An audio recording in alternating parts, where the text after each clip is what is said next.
अस्सलाम वालेकुम नाज़रीन, ग्वादर सिटी न्यूज़ के साथ मैं हूँ शरीफ इब्राहिम। आज के इस प्रोग्राम में हक दो तहरीक के बानी मौलाना हिदायतुर्रहमान हमारे साथ मौजूद हैं। आइए उनसे गुफ्तगू करते हैं। मौलाना साहब, आपको ग्वादर सिटी न्यूज़ में खुशामदीद कहते हैं कि आपने अपने कीमती वक्तों में से वक्त हमारे लिए निकाल दिया। तो सबसे पहले हम आपसे सवाल करते हैं कि मौलाना साहब, ये सवाल तो कहीं दफ़ा आपसे पूछा जो जा चुका है, लेकिन एक बार फिर हम आपसे पूछना चाहते हैं कि हक दो तहरीक कैसे वजूद में आया और इसके काम क्या हैं और ये क्या करना चाहती है। बिस्मिल्लाहिर्रहमानिर्रहीम। शरीफ भाई, आपका बहुत शुक्रिया, आपने मुझे मौका दिया। हक दो तहरीक 19 अगस्त 2021 को बाकायदा इसका आगाज़ हुआ। इसके आगाज़ का पस मंज़र यही तज़लील, आवाम की तज़लील, बुज़ुर्गों की तज़लील, महरूमियाँ, मायूसियाँ, खौफ, माँओं की फ़रियाद, बहनों की फ़रियाद, आओ बका, मंशियात के अड्डे, ये सब उस पस मंज़र हैं इस हक दो तहरीक की, इसलिए वजूद में आई। तो यही मकासद हैं कि अपने माँओं के आंसू पूछ सकें, अपने वालिदैन का सहारा बन सकें, अपने गमज़दा ख़ानदानों की मदद कर सकें, उनकी आवाज़ बन सकें, उनकी फ़रियाद बन सकें। हक दो तहरीक गमज़दा माँओं के आंसुओं का नाम है, गमज़दा वालिद के आंसुओं का नाम है, यतीम बच्चे की फ़रियाद का नाम है और बेइज्जत होने वाले एक बुज़ुर्ग की आह का नाम है। तो हक दो तहरीक इसी का नाम है। उसके मकासद यही हैं कि जहाँ जुल्म होगा हक दो तहरीक वहाँ मौजूद होगा। मौलाना साहब, MP ग्वादर मीर अमल कलमदी साहब ने अपने हर इंटरव्यू और तकारीर में इस बात को दोहराते रहते हैं कि मौलाना के पीछे इस्टेब्लिशमेंट का हाथ है। मौलाना इस्टेब्लिशमेंट की मदद से ये सब कर रहा है। इस पर आपका क्या मौक़िफ़ है? मेरे ख़्याल में इस्टेब्लिशमेंट ख़ुद हंस रहा होगा और उन्होंने फ़ोन भी किया होगा इंटरव्यू के बाद अमल जान को कि हमारे ही बच्चे हो, हमारे ही पले बड़े हो, हमने ही बड़ा किया है, हमने ही पाला है, तो हम पे ही इल्ज़ाम लगा रहे हो। तो मेरे ख़्याल में सबसे ज़्यादा इस्टेब्लिशमेंट हंसा भी होगा और उस पर गुस्सा भी किया होगा। तो इसलिए ये इस बात की तो पूरे आवाम, पूरे नौजवान, मैं आज 1-1.5 साल से, उससे पहले भी हर सियासी कारकुन हमें जानता है। तो यहाँ इस धरनों में, एहतजाज में हम चेक पोस्टों की बात कर रहे हैं, आवाम की तज़लील की ख़िलाफ़ बात कर रहे हैं, मंशियात फ़रोशों के ख़िलाफ़ बात कर रहे हैं, अपने लापता नौजवानों की बाजियाबी के लिए बात कर रहे हैं। ये इस्टेब्लिशमेंट के प्रोग्राम आते हैं। तो इसलिए ये तो अजीब ऐसी बात है कि इनका कोई जवाब तो हर नौजवान, आम आवाम ख़ुद जवाब दे सकता है। तो मैंने इस बात से मैंने एंजॉय भी किया है और मुझे बहुत मज़ा आया है कि आज इस्टेब्लिशमेंट का बेटा आज ऐसी बातें कर रहा है। मौलाना साहब, एक चीज़ हमने बल्कि ग्वादर के अवाम की अक्सरियत ने नोटिस किया है कि जब से आपने हक दो तहरीक का आगाज़ किया है, ग्वादर में तरक्याती मंसूबों पर जो तेज़ी से काम जारी है, लेकिन दूसरी तरफ MP साहब का कहना है कि हम ये हक दो तहरीक के दबाव से नहीं बल्कि अवामी कादम होकर कर रहे हैं। इस पर आप क्या कहेंगे? ये अवाम के खादिम इस साल क्यों बने, सवाल है ना अवाम का। आया यहाँ के अवाम जो है, ये जो हेल्थ है, एजुकेशन है, पानी है, बिजली है, ये 40 साल से महरूम नहीं है। 87 में इनके वालिद साहब 87 में इनके वालिद साहब सूबाई वज़ीर थे। तो जीवनी में पानी मांगने पर उन्होंने नहते बच्चियों पे फायरिंग की 35 साल पहले। तो आज उसका बेटा यहाँ इक़्तिदार पे है। तो 35 साल पहले पानी मांगने पर हमारी बच्चियों पे फायरिंग और 35 साल बाद भी लोग पानी मांग रहे हैं। तो ये खादिम सल क्यों बने? तो ये 35 साल पहले पानी मिलना चाहिए था, पाइपलाइन मिलना चाहिए था। आया लोग कराची इलाज के लिए आज जा रहे हैं, तो ये 40 साल से जा रहे हैं। तो ये हॉस्पिटल 5 साल पहले क्यों नहीं, 10 साल पहले क्यों नहीं? ये तमाम बातें जो आज कर रहे हैं पहले क्यों नहीं? ये अक़्द तहरीक, ये तो मैं नहीं कह रहा, ये तो अवाम, नौजवान, हर फर्द ये बता रहा है कि ये हक़ दो तहरीक है, जिसकी वजह से ये कारकर्दगी दिखाने की कोशिश कर रहा है।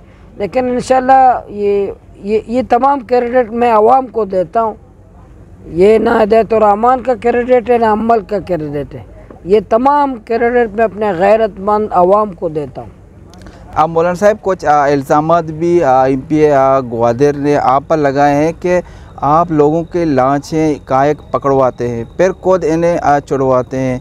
उनका ये भी कहना है कि आप इस धरने की वजह से लोग काफ़ी मुतासर हैं, इनका कारोबार भी अब बंद हो चुका है। इस पर आप क्या कहेंगे? अच्छा, ये MPA साहब हैं, इक़्तिदार उनके पास है, सूबाई काबीना में मौजूद है, वफाकी काबीना में मौजूद है, कुंटानी में उसका अपना माफिया वहाँ मौजूद है, कोस्ट गार्ड वहाँ है, बाकी इदारे हैं।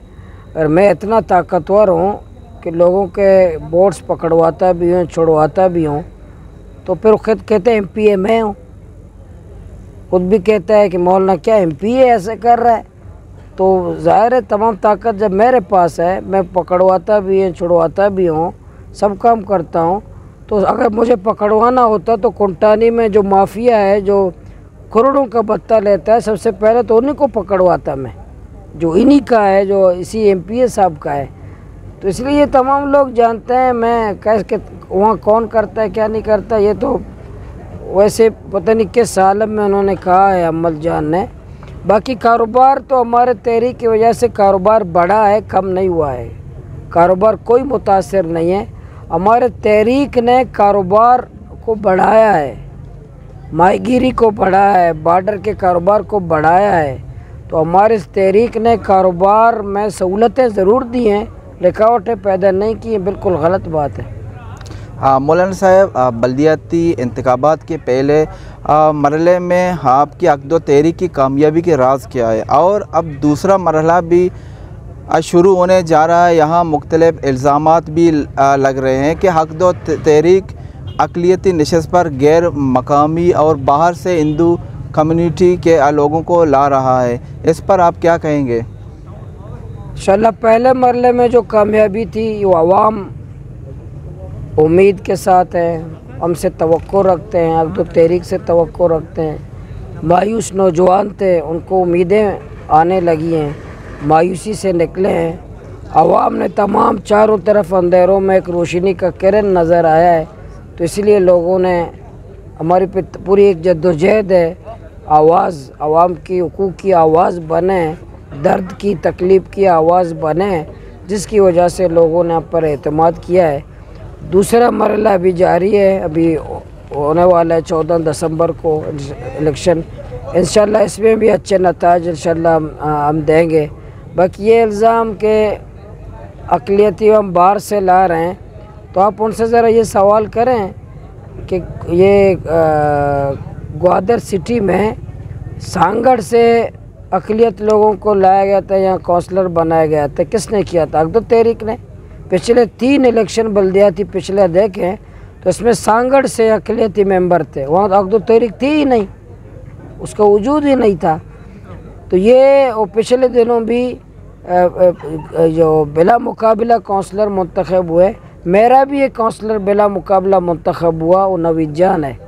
लेकिन एक और उस पैनल का 4 जमाती इत्तेहाद का भी एक काउंसलर बिला मुकाबला मुंतखब हुआ, काउंसलर मुंतखब हुआ, वो तो डिस्ट्रिक्ट ग्वादर ही का नहीं है। तो ये मुझ पर क्यों आप, मेरे जितने काउंसलर हैं लोकल है, मकामी हैं, इसलिए उन्होंने जो गड्ढा खोदा है दूसरों के लिए, उसमें ख़ुद गिर गए, तो इल्ज़ाम दूसरों को लगा रहे हैं।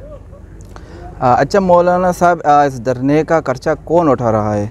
MPA साहब ये भी कह चुके हैं कि धरना देना आसान नहीं, इसके खर्चे वगैरह मैनेज करना बहुत मुश्किल है। इस हवाले से आप क्या कहेंगे? बिल्कुल अमल जान की मैं पूरी ज़िंदगी में एक ही बात की तायद कर रहा हूँ कि धरना देना बहुत मुश्किल है, लेकिन ये मर्दों का काम है, मुजाहिदों का काम है, बाहिम्मत लोगों का काम है। कंजूसों का काम नहीं है, बुज़दिलों का काम नहीं है, बहादुरों का काम है। ये ख़र्चा कौन उठा रहा है? मैं कहूँगा तो ये तहकीकात करेगा, तो कौन दे रहा है, किस तरह करे, इस पर तो रिसर्च करे, तहकीकात करे, कोई PhD हो जाए, कोई डिग्री ले लें, कोई अमल जान खुद ही MPhil करे, इस पर डॉक्टर बन जाए, कोई डिग्री ले लें कि एक अक़दो तहरीक के धरने दे रहा था, खर्चे कहाँ से आ रहे हैं? खर्चे मेरे कारकुनान दे रहे हैं, मेरे अवाम दे रहे हैं, लोग दे रहे हैं। आया यहाँ जिंदा दिल लोग नहीं हैं, पैसे वाले लोग नहीं हैं। अच्छा, पूरी दुनिया में पैसे सिर्फ अमल के पास हैं? सवाल है ना। पूरी दुनिया में सबसे ज़्यादा जो सकी आतम था ये अमल है और कुछ नहीं है। तो मेरा सिर्फ, मैं एक कारकुन है, मेरा उसका नाम नहीं लूँगा, मेरा एक कारकुन है, एक कारकुन ने तो एक जालिम को कहा कि उसके तमाम फैक्ट्री, तमाम जायदाद में ख़रीद लूँगा। मेरा एक कारकुन मेरे के, ये उसके जज्बे का अंदाज़ा है। इसलिए अक़दो तहरीक का जो पूरा निज़ाम है, मेरे कारकुनान, मेरे अवाम उसको चला रहे हैं। अगर अमल के पास कोई ऐसा सबूत है, ऐसा कोई सबूत है, तो बिल्कुल मुझे, मेरी तरफ से उसको इजाज़त है, ओपन करे, पब्लिक ले, मीडिया में दे दे, प्रेस कॉन्फ्रेंस कर लें, उनके नाम भी ले लें, जो मुझे दे रहे हैं उनके पास फहरिस्त मौजूद है। मेरी तरफ से उसको कुल्लम कुल्ला इजाज़त है कि जो मुझे फंडिंग करे उसका नाम उनके पास है, ओपन कर दे। मौलाना साहब, आपके ख्याल में ग्वादर के जो अहम मसाइल हैं जिनमें लोड शेडिंग, पानी, सयाह, ट्रॉलरिंग, इनका मौसर हल क्या है? ये मसाइल कैसे हल किए जा सकते हैं? इसका सबसे बड़ा हल ये है कि यहाँ MPA अमल नहीं हो, इसका MPA हक़दो तहरीक का हो, तो इंशाअल्लाह तमाम मसाइल हल हो जाएंगे। नाइल और नुमाइंदे यहाँ मौजूद हैं, फिर ये नाइल और नुमाइंदे नाहिल और ब्यूरोक्रेसी लाते हैं, जेब गर्म करने के लिए लाते हैं, अपने तमाम कमीशन खोरी के लिए लाते हैं। तो ये लिए सबसे ज़्यादा लीडरशिप का फुकदान है यहाँ का MPA, यहाँ का MNA, यहाँ का सेनेटर और नाइल है। इसलिए जब तक ये नाइल अवाम पर मुसल्लत है, हमारे मसाइल हल नहीं होंगे। मैं कौम को कहता हूँ, इंशाअल्लाह आने वाले वक्तों में बासलाहियत लोग आपकी क़यादत करेंगे, फिर इंशाअल्लाह ग्वादर के बहुत सारे मसाइल हल होंगे। मौलाना साहब, ग्वादर में 2 दफ़ा बारिशों की वजह से बारिशों का पानी घरों और दुकानों में भी दाखिल हो चुका था। मुल्ला पाजुल चौक हर वक्त बिना बरसात के तालाब का मंजर पेश करता है। आपके ख़्याल में इसका ज़िम्मेदार कौन है? इसका ज़िम्मेदार अमेरिका का सदर है, वो बरतानिया का सदर है। ज़रा JDA वाले कहते हैं मैं नहीं हूँ, अमल कहता है मैं नहीं हूँ, MNA कहता है मैं नहीं हूँ, तो इसका ज़िम्मेदार भी मेरा अक़दो तहरीक है। ख्वाजा हुसैन वाडेला साहब हैं, हम ही हैं। गटर बह रहा है बलोचवाड़ में, गजरवार में, मुल्लाबंद में, कोबन में, मुल्ला फाजिल में, या जितना नेगुरी वार्ड में जहाँ जहाँ गटरें बह रहा है, तो उसका ज़िम्मेदार इस तरक्की का, या ये कि हम ज़िम्मेदार हैं। दूसरा ये कि हमने सिंगापुर नहीं देखा, सिंगापुर में भी शायद इसी तरह गटरें बह रहे हैं, उसका नक्शा लेकर काम कर रहे हैं ना हमारे इंजीनियर साहिबान। शायद ओमान में भी गटरें बहना शुरू हो गई हैं, उसके नक्शे पे काम हो रहा हो। तो मेरे ख़्याल में या सिंगापुर का नक्शा या अमल दरामद कर रहे हैं, या हम लोग ज़िम्मेदार हैं, गटरें बह रही हैं। बहरहाल अमल और JDA ज़िम्मेदार नहीं है। मौलाना साहब, आपका बहुत शुक्रिया कि आपने अपने कीमती वक्तों में वक्त निकाल के हमारे प्रोग्राम में आए। ये थे मौलाना साहब के कुछ सवाल थे, तो मौलाना साहब ने उनका जवाब दिया। तो मुझे इजाज़त दीजिए एक नए प्रोग्राम के साथ। अल्लाह हाफ़िज़।